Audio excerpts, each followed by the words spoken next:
네, 우리 하나님 말씀 신약 성경 누가복음 1장 28절, 29절, 30절 우리 석절 말씀만 함께 읽도록 하겠습니다.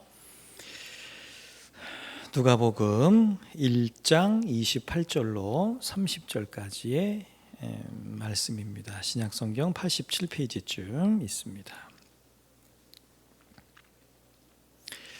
누가복음 1장 28절로 30절까지.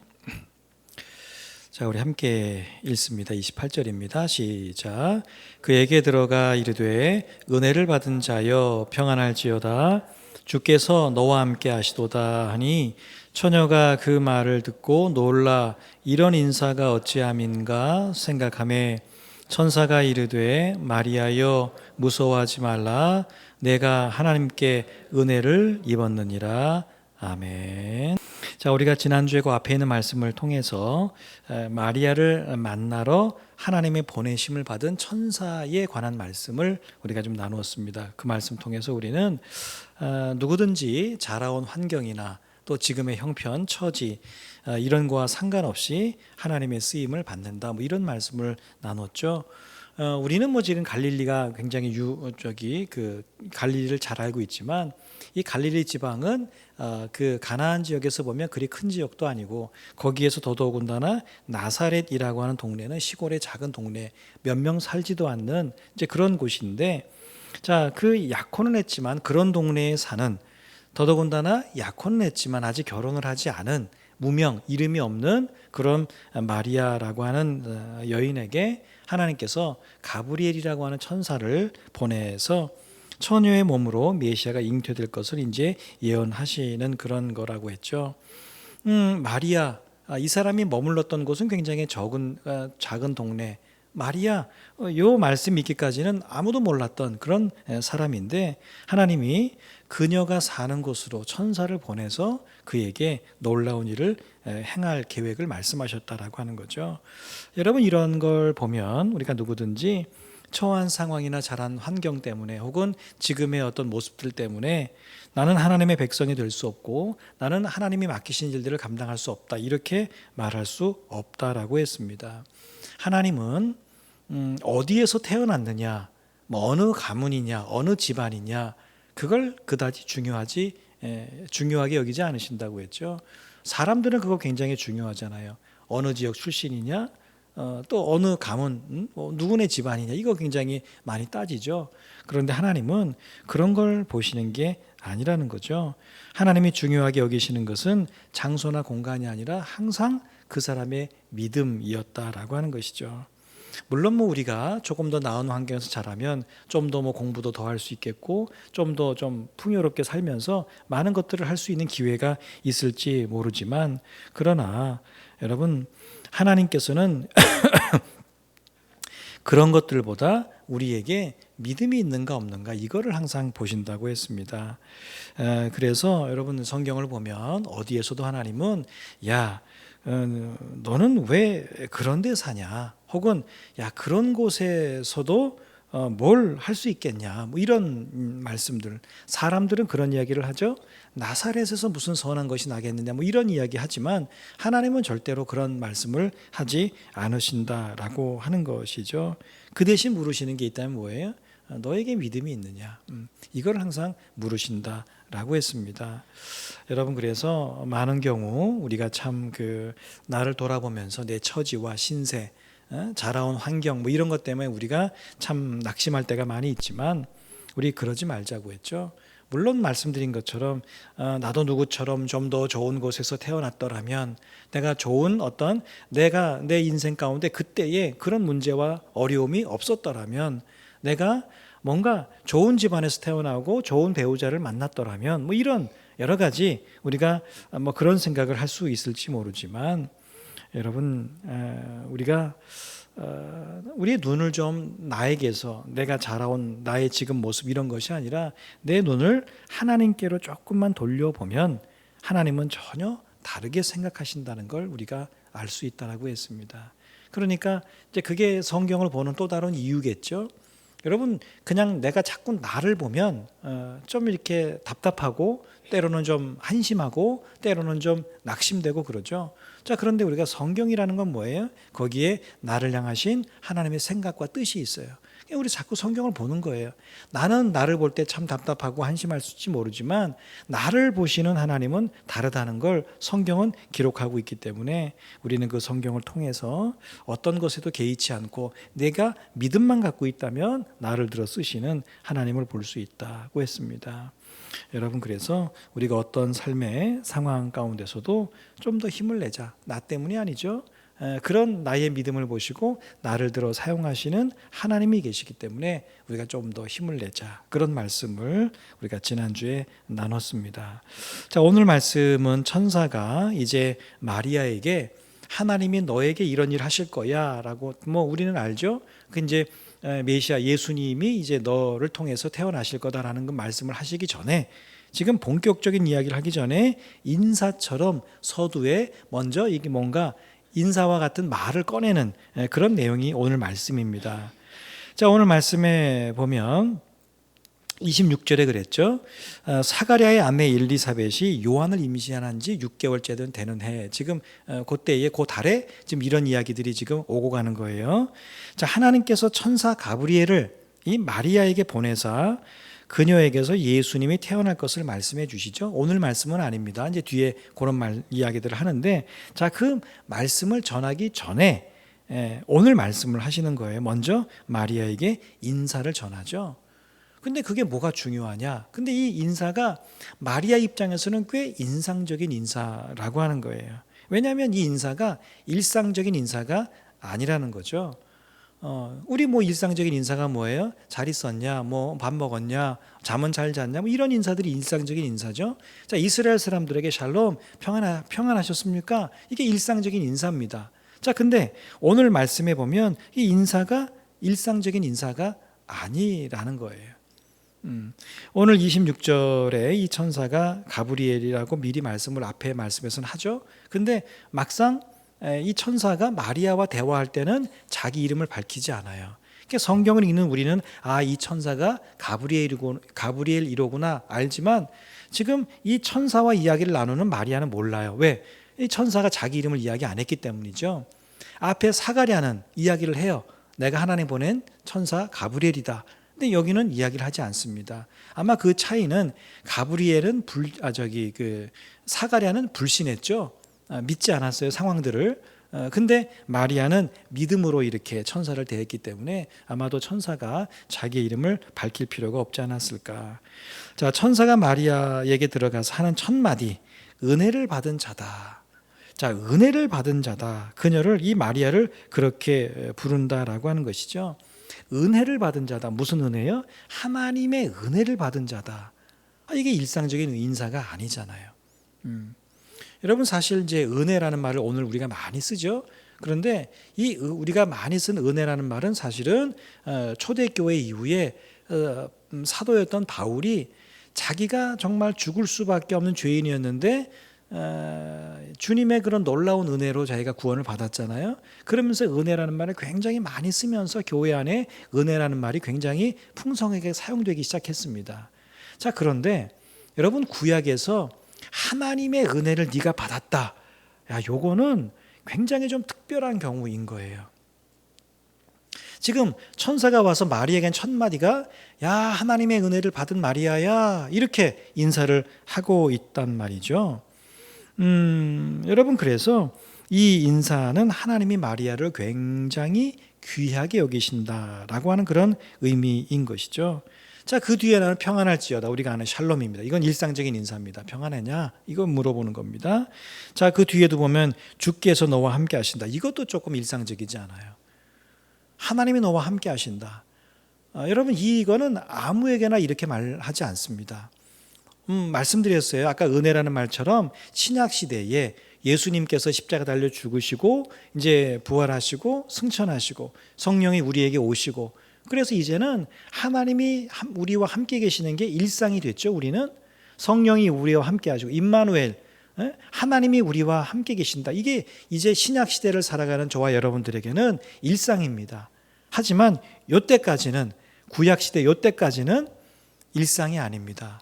하나님이 너와 함께 하신다. 여러분 이 말을 구약 성경의 의미로 보면 두 가지가 있는데, 하나는 하나님이 너를 보호해 주신다 이런 뜻이 있고요. 또 뭐예요? 너와 함께 하시는 하나님이 너에게 뭔가 임무, 사명을 주신다. 이런 뜻이 함께 들어있는 것이죠. 그러니까 지금 그 말씀을, 그거를 마리아에게 하고 있는 거예요. 그러니까 하나님이 너와 함께 하신다 이 말을 뭐예요? 바꿔 말하면 마리아야, 하나님이 너를 보호해 주시고 하나님이 너에게 뭔가 임무를 주실 거야, 이런 말이라고 하는 거거든요. 그러니까 이런 인사말을 들은 마리아가 놀라게 되죠. 앞에서 사가랴는 천사가 짠 나타나는 거 보고 깜짝 놀라요. 그 모습을 보고 놀라죠. 근데 오늘 마리아는 뭐죠? 모습을 보고 놀란 게 아니라 천사가 하는 말을 듣고 깜짝 놀라게 됩니다.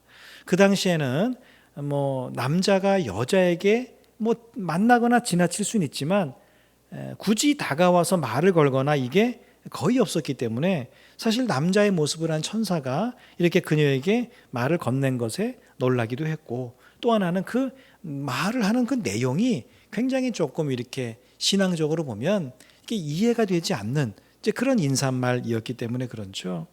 자, 자기 앞에 천사가 갑자기 턱 나타나서 하나님의 은혜를 받은 자야 이렇게 인사를 하고 말이죠.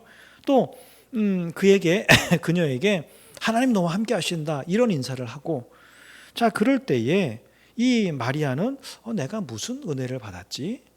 내가 앞으로 어떤 은혜를 받을 거지? 전혀 모르는 거예요. 그냥 천사가 와서 그냥 느닷없이 은혜를 받은 자요, 하나님 너와 함께 이런 얘기를 자꾸 하니까 놀라기도 하고 의아해하기도 했던 것이죠. 자, 그런 모습을 천사가 딱 보더니 뭐라고 하죠? 무서워하지 말라 그러죠. 무서워하지 마라. 이건 사가랴에게도 했던 말입니다. 여러분, 무서워하지 마라라고 했던 이 말, 여러분 만약에 천사가 마리아에게 뭔가 하나님의 심판을 가져왔다면 무서워해야 되겠죠. 근데 무서워하지 말라는 건 뭐예요? 걱정하지 마, 무서워하지 마. 내가 온 것은 좋은 일이 있기 때문이야. 뭔가 좋은 의미, 좋은 뜻을 가지고 온 거야. 이런 뭔가 본론을 이야기하기 전에 깜짝 놀라는 이 마리아를 향해서 무서워하지 마라. 이것은 안심하라고 하는 그런 이야기죠. 그래서 무서워하지 말라. 이거는 내가 지금 뭔가 이야기할 텐데 이게 나쁜 소식이 아니라 좋은 소식이야 라고 하는 것을 암시하는 것입니다. 이어서 천사는 마리아에게 하나님의 은혜를 입었으니까 걱정하지 마라. 그래서 한 번 더 마리아를 안심시키죠. 자, 오늘 이 인사말을 보면 아직 마리아 입장에서는 무슨 내용인지 몰라요. 아직 본론을 이야기하지 않았으니까. 그런데 천사가 이 마리아에게 하고 싶은 말은 뭐예요? 이 몇 가지의 인사를 딱 보면 마리아, 너는 진짜 하나님의 복을 받은 사람이야. 조금 인간적으로 표현하면 너는 진짜 복받은 처녀야. 하나님의 은혜를 너무 많이 받은 사람이야. 이런 이야기라고 하는 것이죠. 여러분, 오늘 이 말씀은 우리로 하여금 하나님의 은혜가 뭘까? 하나님의 은혜가 뭐냐? 이것에 대해서 우리에게 하시는 말씀이 의미가 있습니다. 여러분, 무슨 말입니까? 여러분, 우리가 하나님의 은혜, 제가 여러분 하나님의 은혜가 뭔가요? 라고 묻는다면 여러분 뭐라고 대답을 하시겠습니까? 한번 생각해 보세요. 제가 여러분들에게 우리가 맨날 은혜 혹은 하나님의 은혜라고 이야기하는데 여러분이 생각하는 하나님의 은혜는 어떤 겁니까? 나 은혜 받았어 라고 할 때 그 은혜가 어떤 걸 구체적으로 그 받은 은혜가 뭡니까? 받고 싶은 은혜가 뭡니까? 이렇게 여러분들에게 여쭙는다면 여러분이 하나님의 은혜는 이겁니다 라고 여러분 뭐라고 대답하실 수 있겠어요? 한번 잠깐 생각해 보세요. 우리가 하나님의 복, 하나님의 은혜, 내가 이런 경우에 이건 은혜라고 말할 수 있어, 이런 경우에 복이라고 말할 수 있어. 여러분, 신앙적으로 보면 우리가 죄를 용서받는 것, 하나님 앞에 회개하고 내가 예수 그리스도를 구주로 고백함으로 내가 죄를 용서받고 그래서 구원을 받고 믿음을 갖고 영생을 하고 천국에 가는 거 복이죠. 하나님의 은혜입니다. 또 세상의 가치로 보면 여러분 어떻습니까? 아우 하나님 내게 좀 복 주세요 라고 우리가 기도할 때, 간구할 때 여러분들 세상의 가치를 보면 어떤 것을 우리는 복이라고 생각을 합니까? 물질의 어려움 없이 그래도 좀 뭐 부자로 살진 않아도 물질의 어려움 없이 사는 거, 그래도 뭐 아프지 않고 건강하게 사는 거, 아팠다면 빨리 회복이 되는 거, 자녀들 삶 그냥 자기들이 알아서 자기 뭐 삶들을 살아가는 거,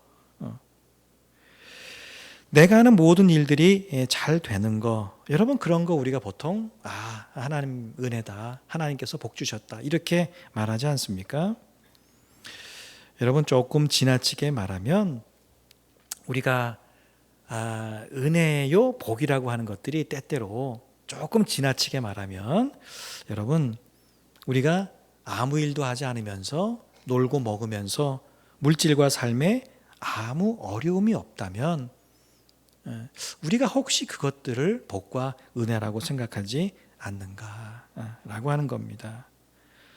여러분 하나님은 성경 어디에서도 그런 것들만 복이라고 말씀하지 않았어요.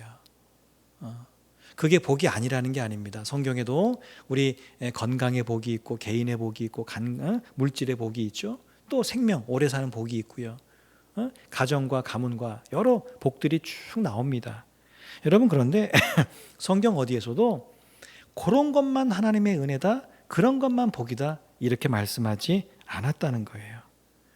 여러분 그런 것들이 복이 아닌 건 아니에요. 복 맞아요. 그런데 뭐예요? 하나님이 우리에게 주시는 복과 은혜의 뭐예요? 일부라는 거예요. 그것보다 더 많고 다양한 복과 은혜가 있다라고 하는 거예요. 여러분 그러면 하나님의 은혜가 오늘 제목이 다양함이라고 했죠. 하나님의 은혜가 다양하다. 우리가 생각하는 하나님의 은혜는 다 그런 것들일지 모르는데 성경에 보면 그렇지 않다는 거예요. 그런 것들은 일부. 그럼 어떤 은혜들이 있느냐? 그 대표적인 것이 하나님이 우리에게 큰 일을 맡기시는 거. 그리고 그 일을 맡기시면서 내가 너와 함께 할게 라고 말씀하시는 거. 이걸 성경은 은혜라고 말씀한다는 것이죠. 여러분 우리가 일을 안 하면서도 돈은 좀 많이 벌고 싶고 많이 갖고 싶고 편안한 일을 하면서 돈을 많이 벌고 싶고, 여러분 이것들을 은혜라고 우리가 생각할지 모르지만 하나님은 뭐라고 하세요? 일하는 게 은혜라고 말씀을 하세요. 우리는 주의 일을 하지 않고 좀 편안하게 이렇게 그냥 내가 하고 싶은 믿음 생활 쭉 하면서 사는 거, 여러분 이거를 은혜라고 말씀하지 않고 주의 일을 감당하는 걸 은혜라고 말씀하신다라고 하는 것이죠. 그리고 뭐예요? 그런 일들을 해나갈 때 하나님이 함께 하시는 거, 이걸 은혜라고 말씀하신다는 거예요. 자, 여러분 이거 한번 생각해 보세요. 정말 어렵게 취업을 했습니다. 어느 회사에 내가 나든 자녀든 취업을 했습니다. 얼마나 축하할 일입니까? 취업이 쉽지 않은데 좋은 직장에, 내가 월급도 많이 주는 직장에 탁 들어갔습니다. 축하할 일이죠. 좋은 일입니다. 자, 그런데 그게 다가 아니죠. 자, 내가 이제 취업을 해서 언제 오라 그래서 이제 연수를 받고 딱 첫 출근을 했는데 하루가 지나도, 일주일이 지나도, 한 달이 지나도 누군가가 내게 이런 일을 좀 해라고 아무도 내게 일을 맡기지 않아요. 그래서 내가 뭘 해야 되는지를 몰라. 아무도 내게 일 맡기지 않아서 하루 종일 나는 책상 앞에만 앉아 있다가 퇴근을 하는 거예요. 한 달 동안. 근데 한 달 동안 직장 다녔다고 월급을 줘요? 여러분 그걸 딱 받아보세요. 취업이 되었는데 일은 하나도 안 했어요. 그런데 월급은 받았어요. 여러분 이게 좋아해야 될 일일까요? 그렇지 않을까요? 여러분 고욕도 사실 그런 고욕이 없습니다. 에이 뭐 일 안 하고 월급 받으면 좋죠. 근데 그거 몰라서 하는 소리입니다. 몰라서 하는 소리예요. 다른 사람들은 다 부지런히 열심히 일하는데 나는 일 안 하고 가만히 있는 거, 여러분 그거 참 고욕 중에 고욕입니다. 여러분 취업이 진짜 좋은 일이 되고 정말 그게 은혜가 되려면 뭐예요? 간 즉시 야단 맞아가면서 일도 배워야 되고 때로는 야근하면서 어떤 일들도 감당해야 되고 뭐 프로젝트라 그래서 어떤 일 맡기면 막 그거를 하려고 기를 쓰고 그렇게 하면서 욕도 먹고 야단도 맞고 그렇게 하면서 성과도 내고 내 실력도 발휘하고 인정도 받고 여러분 이런 것이 내가 직장을 다니면서 정말 직장 다니는 것이 복된 것이지 아무 일도 하지 않는 거 월급만 받는 거 이게 복이 아니라는 거예요. 가끔 이제 우리나라 축구 선수들 중에서 좀 잘하는 사람들이 있잖아요. 이런 사람들이 엄청난 돈을 받고 뭐 유럽의 뭐 빅리그 아주 그런데 이렇게 가는 축구 선수들이 있습니다. 뭐 처음에는 뉴스에서 막 떠들썩하게 막 이 사람이 어느 리그에 간다 막 해가지고 막 뉴스에 나와요. 근데 나중에 보면 이 사람들이 다시 우리나라에 들어오거나 아니면 뭐 여러 다른 나라의 작은 그런 리그에서 옮겨가서 거기서 선수 생활을 합니다. 그 왜 그러느냐 이유를 물어보니까 이 빅리그 워낙 그런 데는 잘하는 선수도 많고 유명한 선수들이 많다 보니까 자꾸 이게 뭐예요? 축구는 한 번에 11명밖에 못 뛰는데 자꾸 그 11명에 끼지 못하는 거예요. 감독들이 뭐 국가대표도 아니고 돌아가면서 뭐 하는 게 아니라 이거는 1승 1승 감독도 경기에서 이기는 게 중요하기 때문에 자꾸 잘하는 선수들만 투입하지 잘 못하는데 너도 한번 뛰어봐라 그러지 않는다는 거예요. 그러다 보니까 잘하는 선수들만 맨날 자꾸 뛰고 그렇지 못한 선수는 자꾸 이렇게 출전 기회가 없는 것이죠. 이 사람은 뭐예요? 나는 이 빅리그 정말 세계가 주목하는 이런 그곳에 가서 나는 축구 선수로 이렇게 뛰고 싶은데 뛸 기회가 없으니까 차라리 이럴 바에는 벤치에나 앉아 있고 1년 내내 가봐야 뭐 한 번, 두 번 뛸까 말까 그것도 2분, 3분 뭐 이렇게 뛸 거면 내가 이렇게 해서 돈 받느니 나는 정말 내가 내 실력을 발휘할 수 있는 작은 데라도 돈이 적더라도 그런 데 가서 내가 축구 생활을 하겠다. 축구 선수 생활을 하겠다. 이렇게 하는 것이죠. 여러분 이제는 우리가 하나님의 은혜라고 하는 걸 세상의 가치로만 판단하는 이 잘못을 좀 멈춰야 합니다.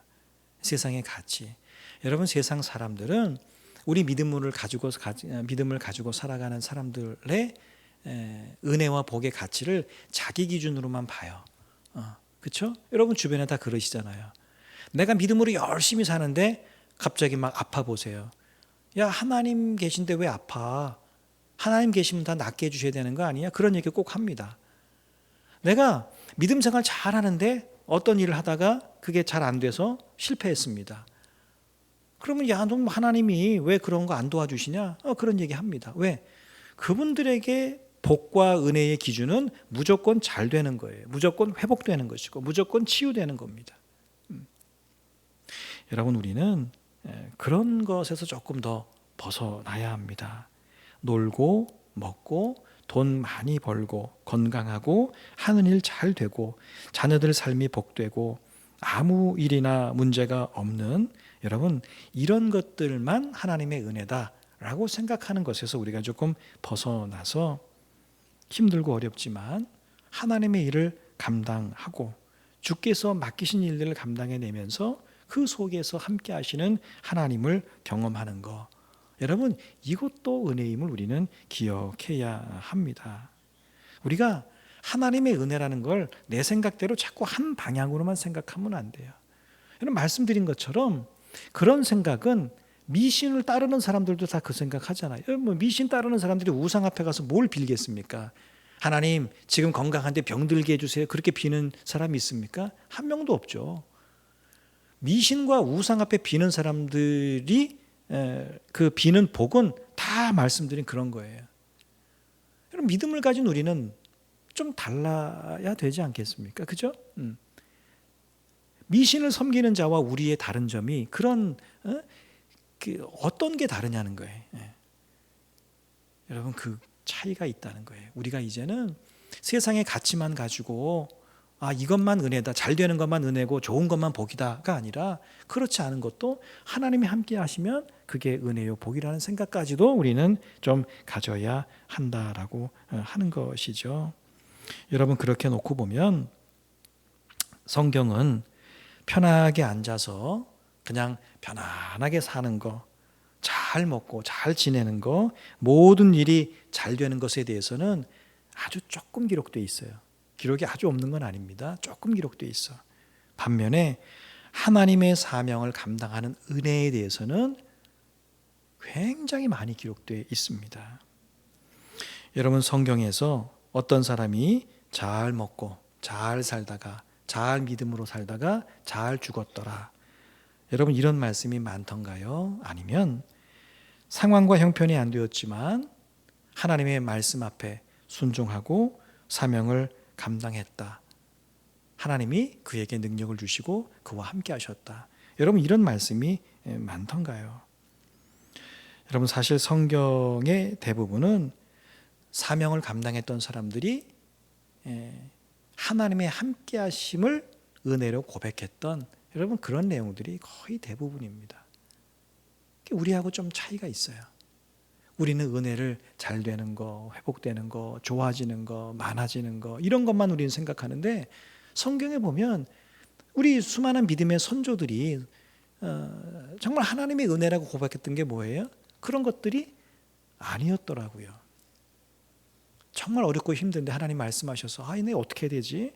나는 이러고 싶은데 하나님은 자꾸 순종하라고 하고 떠나라고 하고 이거 하라고 하고, 그럴 때 이 사람들이 자기가 하고 싶은 대로가 아니라 하나님의 말씀하는 대로 그걸 따라서 그렇게 했더니 그 일을 하는 가운데 하나님이 함께 하셨더라. 하나님의 은혜구나. 감사합니다.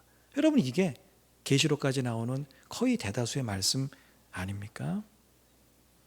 여러분, 우리는 종종 세상의 일도 그렇고 교회 일도 그렇고 주의 일도 그렇고 안 하면 안 할수록 좋은 거 아니냐, 이렇게 생각할 수 있습니다. 그냥 편안하게 사는 것만 좋다 이렇게 생각할지 모르지만, 여러분, 그건 우리 자신에게나 하나님의 은혜를 경험하는 차원에서나 하나님에게나 좋은 것이 아닙니다. 사람은 아무것도 하지 않으면 무기력해지고 나태해지고 삶이 무의미해집니다. 아무것도 하지 않는데 여러분, 거기에서 하나님의 은혜를 발견하는 거 쉽지 않습니다. 그렇잖아요. 아무것도 안 해요. 거기서 하나님의 은혜를 발견한다? 여러분, 그거 쉬운 일이 아닙니다. 여러분, 어르신들이 힘들다고 침대에만 누워 계시면 어떻게 되는지 다 아시잖아요. 그죠? 힘들어. 허리도 아프고 다리도 아프고 걷기 힘들고 귀찮아, 힘들어. 난 이제는 침대에서만 있을 거야. 여러분, 그러면 그 어른들 나중에 어떻게 되시겠어요?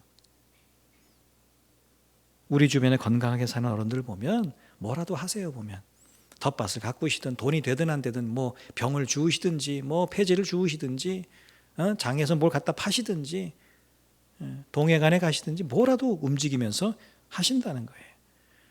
여러분, 귀찮고 때로는 힘들죠. 굳이 그렇게 나가서 그렇게 돈도 얼마 벌지도 못하는데, 근데 알고 보면 그런 움직임들이 어른들의 건강을 유지시켜 주시는 거죠. 여러분, 하나님의 은혜는 다양한 방법과 모습으로 우리에게 다가옵니다. 모든 것이 잘 되는 일들을 통해서 하나님의 은혜를 경험하는 사람도 있어요. 그죠? 모든 일이 잘 되는 일을 통해서 하나님은 살아계시구나. 근데 그런 사람만 있는 게 아닙니다. 하는 일이 안 되는 일을 통해서도 하나님의 은혜를 경험하는 사람들도 있다는 걸 잊으면 안 됩니다. 내가 내 질병의 문제 때문에 기도했더니 나았어요. 할렐루야, 하나님의 은혜입니다. 이런 사람도 있지만, 내가 질병에 걸려서 병원에서 말한 것처럼 죽어가는 과정 속에서도 죽을 수밖에, 내가 그렇게 기도했음에도 불구하고 죽어가는 과정 속에서 역시 하나님은 살아계시구나 라고 하나님의 은혜를 고백하는 사람도 있다는 거예요. 어렵고 힘들어도 주의 일을 감당함으로 하나님의 은혜를 경험하는 사람들도 있습니다. 여러분, 중요한 건 은혜라고 말할 일들이 따로 있는 게 아니라는 거예요.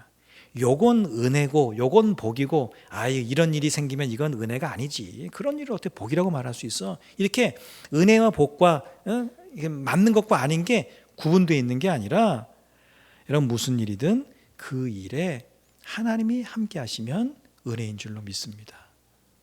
이게 참 중요해요. 세상의 가치는 뭐예요? 좋은 건 은혜, 잘 되는 건 복, 안 되는 거는 그거는 복 아니고 그런 건 은혜 아니야. 세상은 다 구분이 돼 있잖아요. 근데 믿음을 가진 우리는 뭐예요? 이것과 이것이 아닙니다. A냐 B냐 이게 아니라 A든 B든 혹은 C든 D든 어떤 일이 일어나도 그 속에서 내가 하나님의 함께 하심을 경험한다면 그게 뭐다? 은혜라는 거예요. 성경의 수많은 믿음의 사람들이 그런 은혜를 경험했고 고백했다라고 하는 것입니다. 자, 그러므로 이것만 하나님의 은혜다.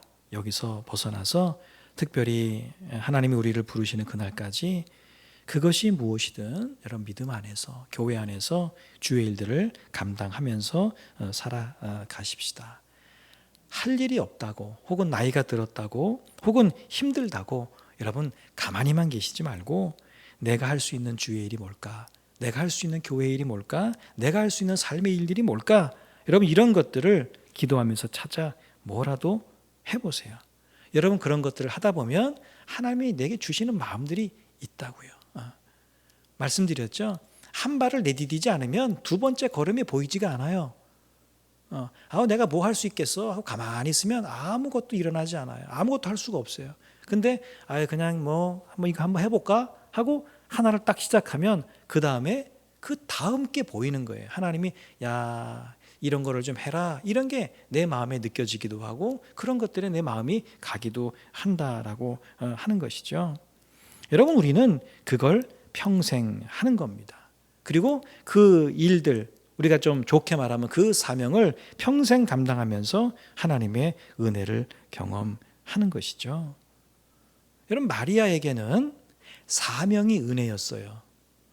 여러분 처녀가 잉태했다? 여러분 이게 그 시대에 돌 맞아 죽을 일 아닙니까? 그죠? 근데 마리아에게는 그런 사명을 좋은 일이 아니죠. 개인적으로 보면. 근데 그런 사명을 감당하는 것이 은혜였듯이 여러분 우리에게도 사명은 은혜로 다가올 것입니다. 지난주에 전라도하고 충청도에서 비가 많이 와가지고 피해가 많이 있었잖아요. 그 한 목사님이 글을 올렸어요. 그 교회가 있던 동네도 이제 물이 많이 들어와서 많이 막 잠겼는데 그 교회 권사님 중에 한 분이 큰 수박 농사를 하는데 그 하우스가 다 잠겨가지고 5천 통. 그러니까 2만 원 2만 원 넘죠 요즘. 근데 2만 원만 쳐도 얼마야 5천 통이면 1억 원이죠 1억 원 그죠? 그것만 수박 값만 쳐도 1억 원인데 얼마나 피해가 많겠어요? 이제 그만큼 못 쓰게 됐다는 거예요.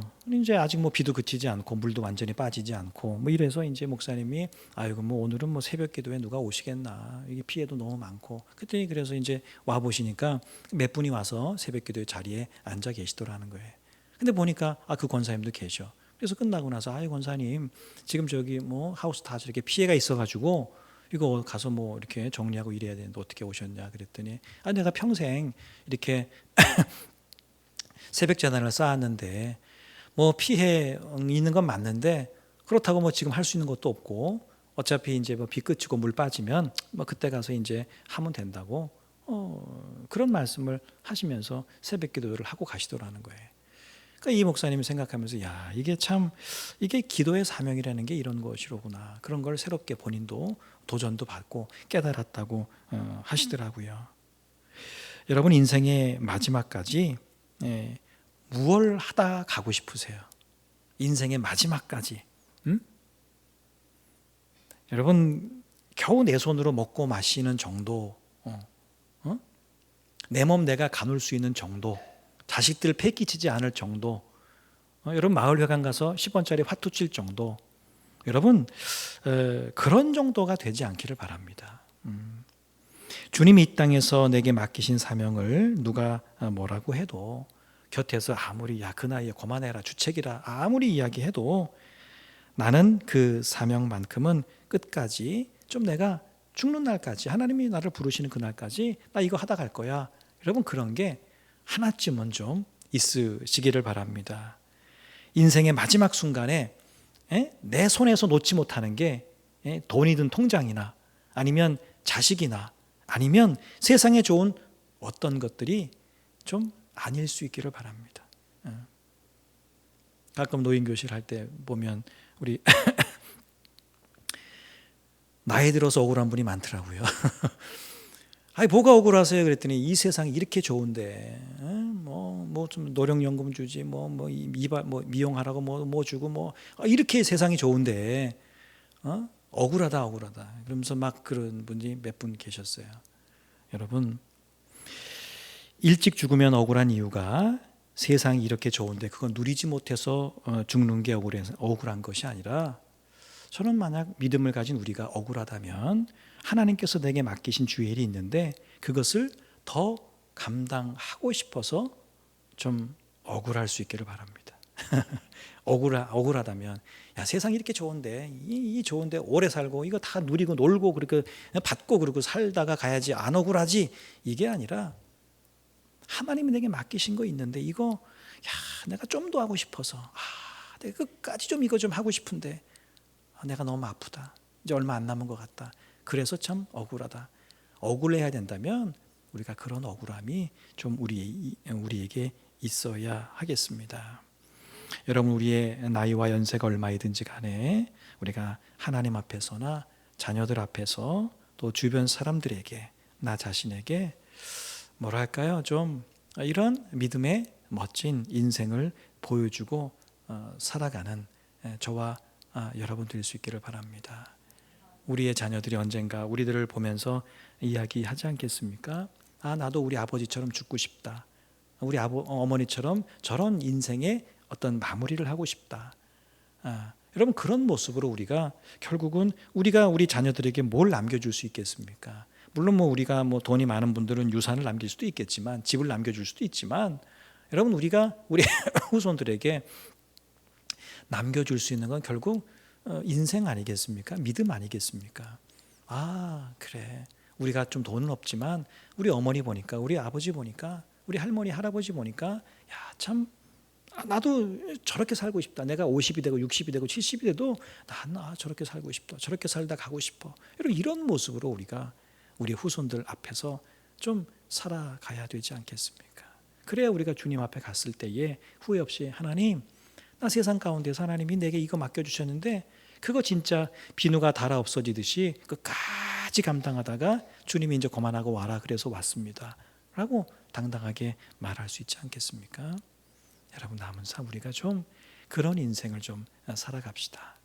지금부터 해야 돼요. 왜? 사람은 나이가 들수록 우리의 생각과 우리의 정신과 영적인 것과 육체가 자꾸 무뎌집니다. 지금은 안 그렇고, 지금은 내가 10년 뒤에 이렇게 할 것 같다, 그게 내 마음대로 안 됩니다. 지금부터 한 걸음 한 걸음 그렇게 살아가다 보면 그게 삶의 습관이 되어서 10년 뒤에도 50이 되어도 60이 되어도 70이 되어도 그런 인생을 살 수 있게 될 것입니다. 남은 삶 그렇게 사는 저와 여러분 될 수 있기를 주의 이름으로 축복합니다.